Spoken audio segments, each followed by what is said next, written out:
Assalamualaikum warahmatullahi wabarakatuh. Perkenalkan, kami dari kelompok 1 dengan anggota ada Kak Nawang Dwi Mawarni, ada Kak Ada Fatma Nabila Sari, dan saya sendiri Juliana. Di sini kami akan membahas topik mengenai prinsip-prinsip dasar sistem informasi. Nah, izinkan saya untuk membahas itu pengertian sistem dan informasi. Sistem sendiri merupakan sekumpulan elemen yang saling berhubungan untuk mencapai tujuan tertentu. Nah, dalam konteks organisasi, sistem membantu proses pengolahan data menjadi informasi yang berguna. Jadi, sistem ini merupakan sekumpulan hal yang bekerja sama untuk mencapai suatu tujuan dengan alur input, proses, output. Nah, output dari sistem ini yaitu informasi, yaitu hasil dari pengolahan data sehingga memiliki makna dan nilai bagi penggunanya dalam proses pengambilan keputusan. Nah, di informasi ini kan ada pengolahan data. Nah, data itu sendiri merupakan fakta mentah yang belum diolah, sedangkan informasi adalah data yang telah diproses agar relevan, akurat, dan tepat waktu. Jadi, sistem informasi adalah perpaduan antara teknologi, personel, dan proses yang mengumpulkan, menganalisis, menyimpan, dan menyebarkan informasi untuk memfasilitasi pengambilan keputusan. Selanjutnya ada kategori sistem informasi. Kategori yang pertama yaitu sistem informasi manajemen. Nah, sistem informasi manajemen ini berkonsentrasi pada pengumpulan dan analisis data operasional untuk membantu manajer dalam meningkatkan pengambilan keputusan. Ada kategori sistem informasi yang kedua yaitu sistem pendukung keputusan, yang mana sistem ini menawarkan kemampuan analisis yang lebih canggih untuk skenario yang rumit. Dan yang terakhir dalam kategori sistem informasi ada sistem informasi eksekutif, yang mana secara khusus dikembangkan untuk memberikan akses yang mudah bagi para eksekutif tingkat tinggi ke informasi internal dan eksternal yang penting yang selaras dengan tujuan strategis mereka, yang mana hal ini seringkali menggunakan dashboard dan visualisasi yang intuitif. Selanjutnya yaitu ada komponen dalam sistem informasi. Nah, komponen-komponennya yaitu meliputi hardware, software, data, prosedur, brandware, jaringan yang akan menghasilkan komunikasi. Hardware sendiri atau perangkat keras itu meliputi komputer, server, jaringan, dan perangkat input-output. Adapun software tadi atau perangkat lunak itu merupakan program atau aplikasi yang memproses data. Adapun data itu sendiri tadi yaitu bahan mentah yang akan diolah menjadi informasi. Adapun prosedur yaitu aturan dan langkah-langkah operasional dalam sistem. Kemudian ada brandware atau manusia, yaitu yang menggunakan atau mengolah sistem seperti user, analisis, programmer, atau administrator. Dan tadi ada yang terakhir, jaringan dan komunikasi, yang mana sistem konektivitas ini akan memungkinkan pertukaran data antar pengguna dan perangkat. Selanjutnya yang akan saya bahas yaitu mengenai tujuan sistem informasi. Adapun tujuannya yaitu yang pertama mendukung kegiatan operasional organisasi, yang kedua yaitu meningkatkan efisiensi dan efektivitas kerja, yang ketiga membantu proses pengambilan keputusan manajerial, yang keempat yaitu menyediakan informasi yang cepat, akurat, dan relevan, dan yang terakhir yaitu mendukung inovasi dan keunggulan kompetitif organisasi. Perkenalkan, nama saya Nawang Dwi Mawarni. Di sini saya akan melanjutkan penjelasan dari rekan saya. Selanjutnya kita masuk pada penjelasan terkait materi jenis-jenis sistem informasi.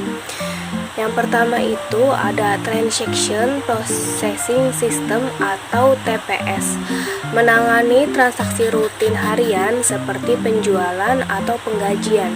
Yang kedua ada Management Information System atau MIS, menyediakan laporan dan ringkasan untuk mendukung pengambilan keputusan tingkat menengah.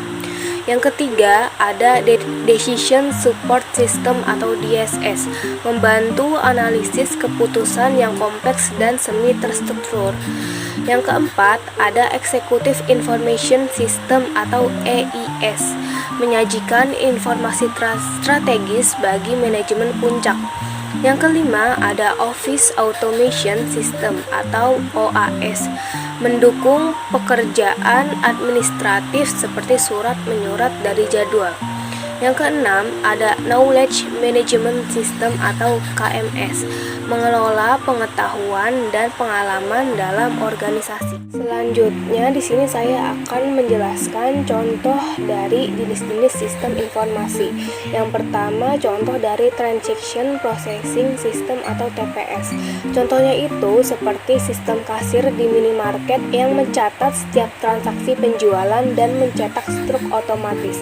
Yang kedua contoh dari Management Information System atau MIS, yaitu contohnya laporan bulanan penjualan yang dibuat oleh sistem untuk membantu manajer menentukan target penjualan berikutnya.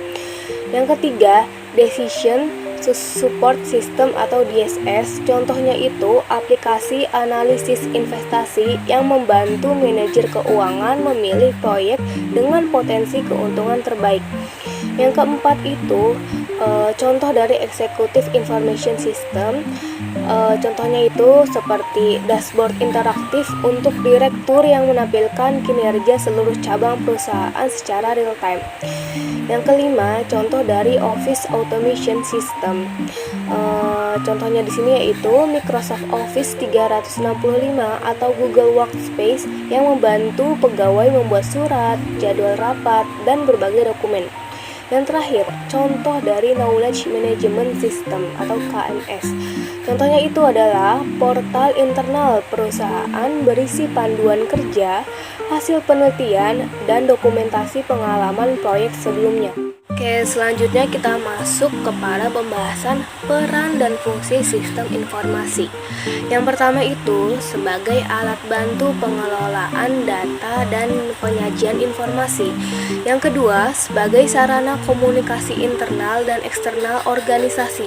Yang ketiga, sebagai pendukung inovasi bisnis melalui otomatisasi dan digitalisasi proses. Yang terakhir, sebagai sumber daya strategis dalam menghadapi persaingan global. Sekarang kita masuk kepada contohnya. Yang pertama itu sebagai pengelolaan data. Contohnya, perusahaan logistik menggunakan sistem untuk mencatat posisi paket secara real time. Yang kedua, sebagai komunikasi internal. Contohnya, karyawan berkomunikasi lewat email perusahaan atau aplikasi Slack. Yang ketiga, sebagai inovasi bisnis, yaitu contohnya restoran menggunakan aplikasi pemesanan online untuk mempercepat pelayanan. Yang keempat, sebagai daya saing global. Contohnya itu perusahaan e-commerce memanfaatkan data pelanggan untuk strategi pemasaran digital. Selanjutnya kita masuk kepada pembahasan sistem informasi dalam organisasi. Sistem informasi diterapkan pada berbagai bidang, antara lain sebagai berikut. 1. Akuntansi dan keuangan, mencatat transaksi keuangan. Kedua, sumber daya manusia, mengelola data pegawai dan penggajian.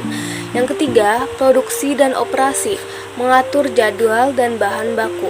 Yang keempat, pemasaran, menganalisis data pelanggan dan strategi promosi.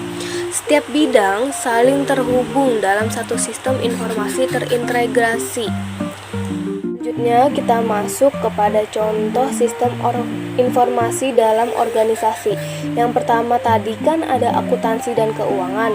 Contohnya itu seperti sistem akuntansi seperti MYOB atau Accurate digunakan untuk mencatat transaksi dan membuat laporan keuangan.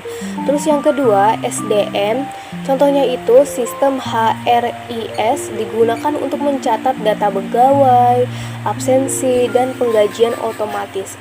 Yang ketiga, produksi dan operasi. Contohnya itu seperti sistem ERP, membantu mengatur persediaan bahan baku dan jadwal produksi. Yang terakhir, pemasaran. Ini contohnya seperti CRM atau Customer Relationship Management, seperti Salesforce digunakan untuk mengelola hubungan dengan pelanggan. Selanjutnya kita masuk kepada pembahasan perkembangan sistem informasi. Evolusi sistem informasi dimulai dari 1. Sistem manual yang masih menggunakan pencatatan tangan. Kedua, sistem berbasis komputer yang mengotomatiskan proses.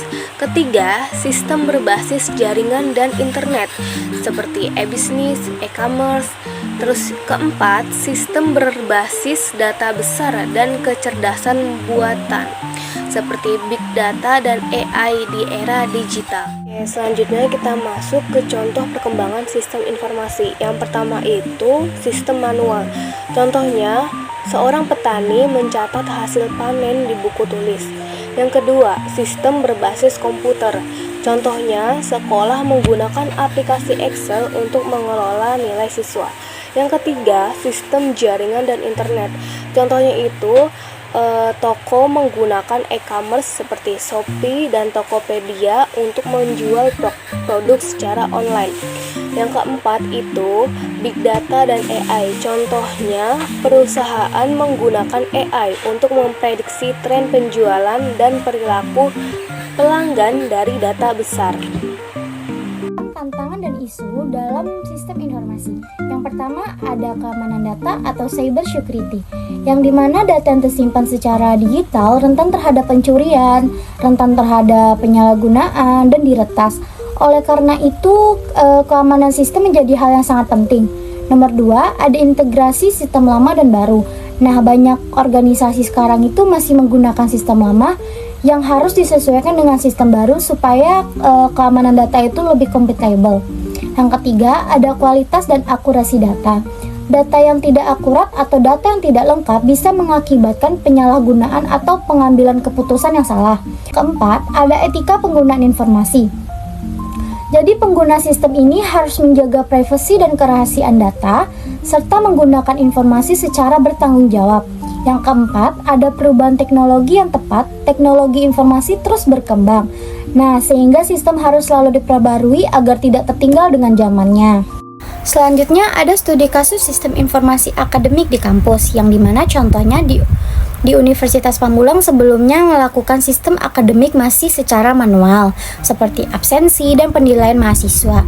Nah, permasalahan yang sering terjadi itu dosen sering terlambat menginput nilai, mahasiswa sulit mengetahui hasil KHS dengan cepat, dan staf administrasi kesulitan menyusun laporan akademik.